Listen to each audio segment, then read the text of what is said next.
Eu quero também inverter aqui para o outro lado, falando ainda de políticas públicas na educação.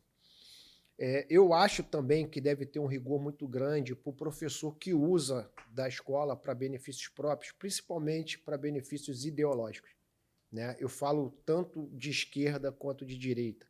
Eu acho que isso tem sido um câncer e tem tirado a autoridade de muitos professores bons, né, que está fazendo. O que você acha desse tema? O professor que usa ali a sala de aula para implantar ali a sua ideologia, o seu partido. Você acha que isso deve acontecer ou não? Eu acho o seguinte, Fábio, eu acho que a escola deve ser sem partido, Sim, mas com política.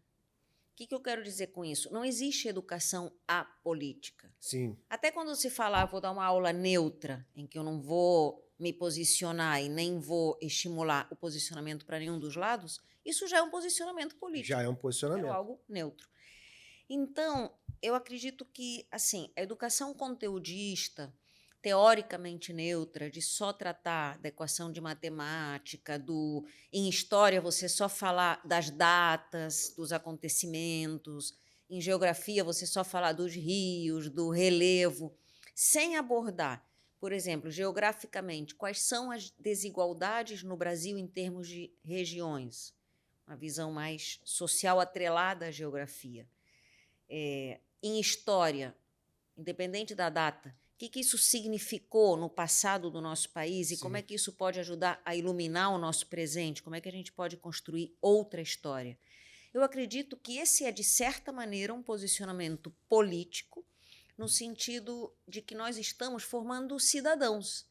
Pessoas que não vão simplesmente decorar coisas, vão se perguntar: o que eu posso fazer para mudar essa realidade? Isso não tem nada a ver com partidarismo. Eu acho que o professor nunca deve fazer a cabeça do estudante ou querer fazer a cabeça. É exatamente o contrário. Se o professor quiser fazer a cabeça, ele está declarando lá: meu aluno não é capaz de pensar sozinho. Ele não tem autonomia intelectual, eu que penso por ele. Não dá. Então, ele tem que mostrar todas as vertentes, todas as visões, e o sucesso do trabalho dele vai ser quando o próprio aluno fala assim: eu entendi, eu analiso, avalio e eu tomo o meu posicionamento que vai ser X, de uma maneira consciente, comprometida, mas ele vai trilhar a vida como cidadão sozinho e não com a cabeça feita por alguém. entendi.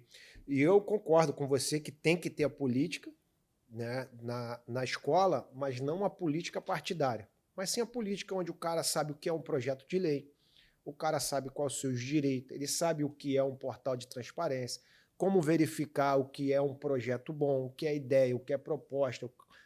Eu acho que a criança, o adolescente que está na escola, ele tem que sair pronto para o mundo, tá? E tirar da cabeça desse adolescente que o Brasil não precisa de um salvador da pátria. O Brasil Uhum. precisa de ideias, projetos e propostas que venham mudar um cenário a médio e longo prazo, De uma maneira coletiva. de uma E maneira nenhum coletiva. governante faz nada sozinho se É. a sociedade não se envolver. Porque eu acho muito falho quando ele atribui toda essa mudança a uma pessoa só, porque essa pessoa pode errar, né? E se eu apoio o meu candidato, independente dos seus erros, isso não é coerente. Isso a gente viu um cenário de alguns anos para cá isso acontecer dos dois lados, tanto da direita quanto da esquerda, tá? Então, eu acho que você que me assiste hoje, você que é minha audiência, o que eu sempre falei aqui, eu falo há 1 ano e 7 meses que eu estou gravando esse canal, é que você seja um político coerente, tá? Se eu vou confiar o meu voto àquele cara lá do meu bairro, eu tenho o direito de questioná-lo, eu tenho o direito de analisar o projeto dele, a proposta dele. Cara, o que você tem para oferecer para a sociedade? Ah, eu tenho um projeto assim, assim. Cara, gostei desse projeto, acho que dá certo. Se você votou nele, você tem o direito depois de questioná-lo e cobrá-lo. Cara, o projeto que você falou que ia fazer, você não fez. Isso não torna você um traidor da pátria. Pelo contrário, tá? Torna você um Exatamente. cidadão Uhum. com todos os seus direitos de eleger ali um representante para te representar nas câmaras. Olha, o que eu acho até engraçado é quando você passa por um bairro e aí tem uma faixa, obrigado ao prefeito porque consertou essa rua que estava completamente quebrada. Obrigado porque ele fez a obrigação dele. Obrigação dele. Então, Eu acho que o político precisa se entender como um servidor do povo, não só dos eleitores, que também tem um pouco esse erro, né? Ah, vou beneficiar só quem me elegeu. Não, uma vez que você é eleito, você é prefeito, governador, presidente de todo aquele país, povo, município, etc. Agora, isso também precisa ser trabalhado na escola, porque não é só no conceito de liderança política que esse serviço precisa acontecer. Por exemplo, hoje nas empresas se fala muito do líder como servidor da própria equipe. Sim. Porque aquele líder autoritário, vai ser isso, vai ser aquilo, esse é o horário, não quero nada diferente do que eu penso, esse líder já não tem tanta vez.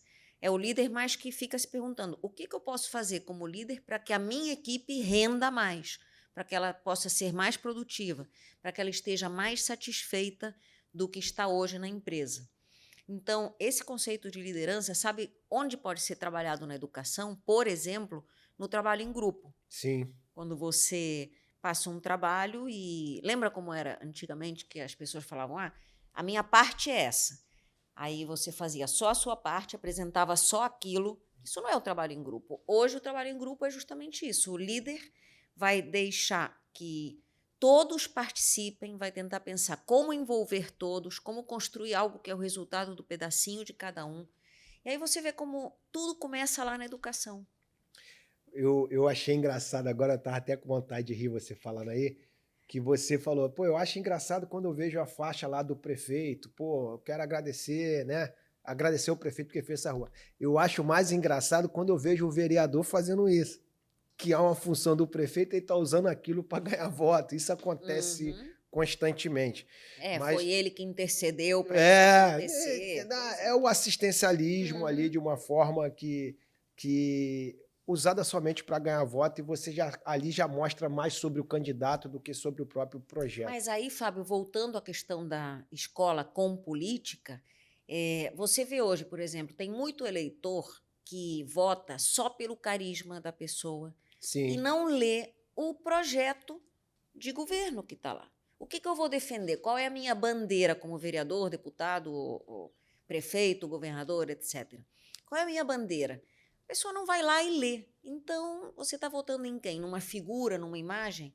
Aí é legal trazer isso para a escola, não para defender A ou B, mas para ensinar como é que eu leio esse projeto de governo, como é que eu cobro depois se isso realmente foi implementado ou não, quais são os papéis e responsabilidades de cada uma dessas funções, se qual tem é o seu viabilidade direito? ou não, se tem recurso ou não para implantar isso. E eu quero ainda ressaltar aqui que quando você tem uma visão de sociedade, uma visão de projeto, leis e proposta, não importa o lado. Se o projeto é bom para a minha sociedade, eu tenho que apoiar. Não importa se ele partiu de um partido de esquerda ou de um partido de direita. Eu falo isso direto aqui, tá? Eu tenho o meu posicionamento político, eu evito falar aqui para não influenciar outras pessoas, mas eu tenho que dar crédito para pessoas que fazem projetos bons, que ajudam pessoas que é minha audiência, não tem jeito. Mas eu tenho direito de crítica, tanto também quanto para um lado quanto para o outro. Então, assim, se eu formar daqui em diante pessoas coerentes, né, que entendam, né, ali dentro da escola o que é um projeto, o que é um projeto de lei, o que é uma proposta boa, se isso tem viabilidade, não tem, o que é um portal de transparência, como eu fiscalizo ali o cara que está ali, como que eu analiso, quais são os seus direitos. Cara, a Câmara de Vereadores da sua cidade é a casa do povo, qualquer um tem liberdade para entrar lá e assistir o que esses caras estão falando, quais projetos que eles estão votando, inclusive de denunciar também. Muita gente tem medo disso, né? E talvez foi por isso que a gente cresceu aqui, que a gente não tem medo, a gente fala. Verdade. Mas esse agora é o papel do cidadão, inclusive dos jovens, né? Exatamente. Ser incentivado pelos professores a fazerem isso.